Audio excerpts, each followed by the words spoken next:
Olá a todos, prazer. Meu nome é Aleph Almeida, eu sou acadêmico do curso de enfermagem da Faculdade FAMETRO do Estado do Amazonas. Hoje eu vim explicar para vocês o que seria a integração metabólica. Eu dividi em três partes o meu seminário. A primeira delas seria o que seria a integração metabólica como um todo. A segunda parte eu coloquei a parte pós-prandial, ou seja, quando nos alimentamos. E a terceira parte seria a parte quando não nos alimentamos, ou seja, quando estamos em jejum. Bom, o que seria integração metabólica? Integração metabólica é um processo bioquímico que o nosso corpo coordena e regula as diversas vias metabólicas para manter a homeostase e a saúde. As vias metabólicas principais são divididas em quatro partes. A primeira é a glicólise, a segunda é a lipólise, a terceira é proteolise e a quarta é a glicogênese. Bom, dentro delas temos a regulação hormonal, que seria a insulina, a glucagon, a adrenalina. Também temos a interação de alguns órgãos, que eu vou explicar mais na frente, que seria o fígado, o pâncreas e os rins. No fígado, regula a glicemia, armazena glicogênio e produz bilirrubina. No pâncreas, produz insulina e glucagon, e nos rins regula o equilíbrio eletrolítico e ácido base. Como eu falei, as quatro vias metabólicas principais do nosso corpo é glicólise, lipólise, proteolise e glicogênese. Na glicólise, ela converte a glicose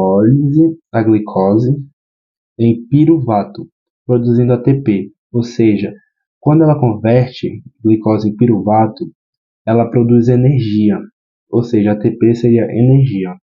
No segundo, que seria lipólise, temos a conversão de triglicerídeos em ácidos graxos de glicerol.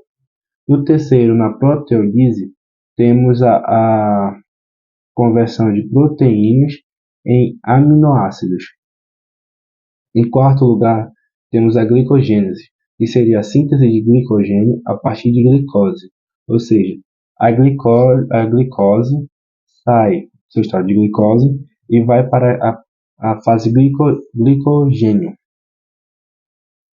O que seria o período pós-prandial?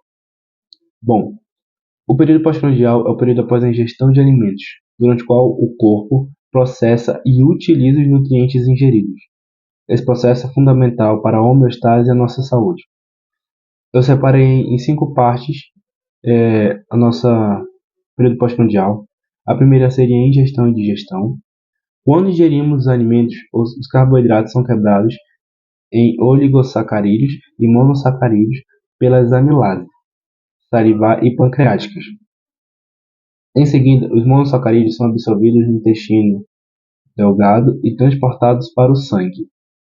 Esse processo ocorre nos primeiros 30 minutos após a refeição. A segunda fase que eu coloquei seria a absorção e transporte. A glicose é absorvida no intestino delgado e transportada para o fígado, músculos e tecidos adiposos. Nesse momento, o pâncreas secreta insulina em resposta à glicemia elevada.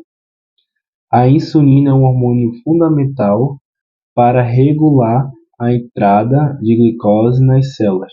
Esse processo ocorre entre 30 e 60 minutos após a refeição.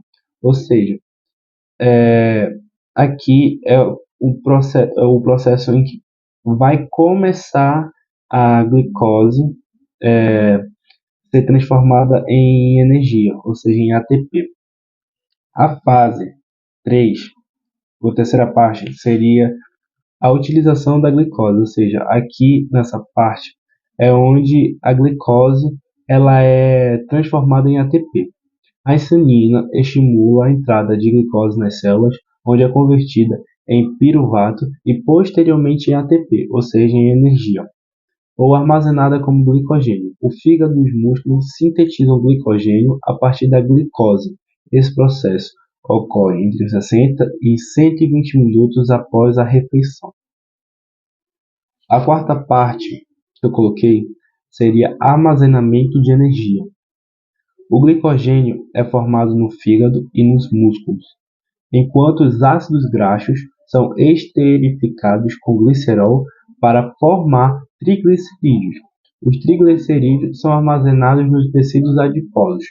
Esse processo ocorre entre 120 e 240 minutos após a refeição.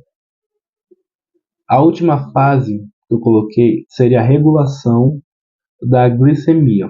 Quando a glicemia baixa, os pâncreas secretam glucagon, que estimula a liberação de glicogênio armazenado. O corpo regula a glicemia e a energia para manter as funções corporais. Esse processo ocorre após 240 minutos da refeição. Bom, como eu falei, o pâncreas, os rins e os fígados são bastante importantes por conta desse processo da pós-prandial. O mais importante aqui seria o fígado, porque dentro dele temos a glicose se transformando em ATP, e dentro do fígado é onde absorve os nutrientes da refeição que você comeu. Os hormônios envolvidos os hormônios envolvidos que eu coloquei aqui seria a insulina, que regula a entrada de glicose nas células e a síntese de glicogênio. O glucagon regula a liberação de glicogênio armazenado e a produção de glicose. As incretinas regulam a secreção de insulina e glucagon. Bem, a importância que eu coloquei aqui da regulação da pós-prandial seria que é fundamental para prevenir doenças metabólicas, manter a energia e a vitalidade e otimizar o desempenho físico. Além disso, é influenciada por muitos fatores, incluindo dieta, exercício, sono e estresse. Bom, o segundo período que eu trouxe seria o período de jejum. Eu dividi ele em 4 fases.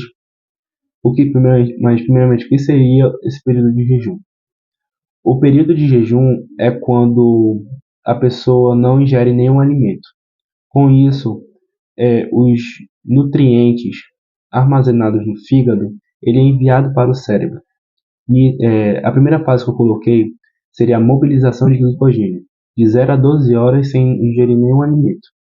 Quando o corpo não recebe alimentos, o fígado e os músculos liberam glicogênio armazenado para manter a glicemia. A glicose é convertida em piruvato e posteriormente em ATP, energia, para ser utilizada pelas células.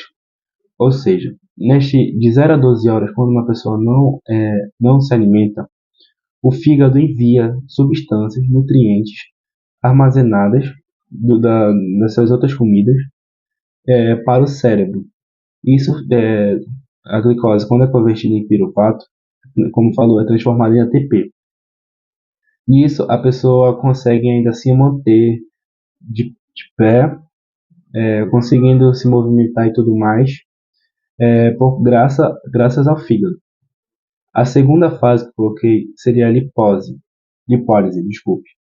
de 12 a 24 horas sem ingerir nenhum alimento. Quando as reservas de glicogênio são esgotadas, o corpo começa a quebrar os triglicerídeos armazenados nos tecidos adiposos para produzir ácidos graxos e glicerol. Os ácidos graxos são transportados para o fígado, onde são convertidos em corpos cetônicos. Ou seja, eu vou dar um exemplo de uma pessoa que está correndo. Uma pessoa, quando está correndo, primeiramente, ela queima o seu estoque de açúcar, ou seja, de glicose, até de 0 a 12 horas, por exemplo. Depois disso, quando o seu corpo não tem mais estoque de energia produzido por glicose, o seu corpo manda a sua gordura, vamos dizer assim, para ingerir os nutrientes para conseguir continuar correndo. Um exemplo que eu dei. A terceira fase seria a cetogênese, que seria de 24 horas a 48 horas sem ingerir nenhum alimento. O fígado produz corpos cetônicos a partir dos ácidos graxos. Os corpos cetônicos são utilizados como fonte de energia pelas células, especialmente pelo cérebro e pelo coração. Isso vai um pouco também de como eu falei do exemplo anterior, sobre uma pessoa correndo.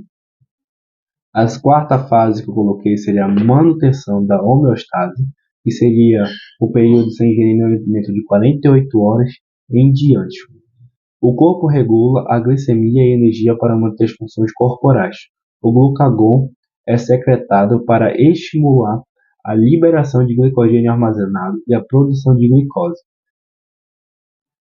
As hormonas do estresse, como a adrenalina e o cortisol, são secretadas para ajudar a manter a homeostase. Os hormônios envolvidos que eu coloquei seriam o glucagon, que regula a liberação de glicogênio armazenado e a produção de glicose. As hormonas do estresse, como a adrenalina e o cortisol, ajudam a manter a homeostase. E a grelina é secretada para estimular a fome e ingestão de alimentos. A importância da regulação do jejum seria a melhoria da sensibilidade à insulina, redução da inflamação, aumento da autofagia, ou seja, seria o processo de reciclagem celular, e também melhoria da função cerebral. Pessoas com diabetes, hipoglicemia ou desnutrição, elas são alertadas para não fazer jejum, porque elas têm um metabolismo diferente de uma pessoa normal. Com isso, o jejum não é adequado para todos. Você precisa procurar um médico antes de fazer jejum.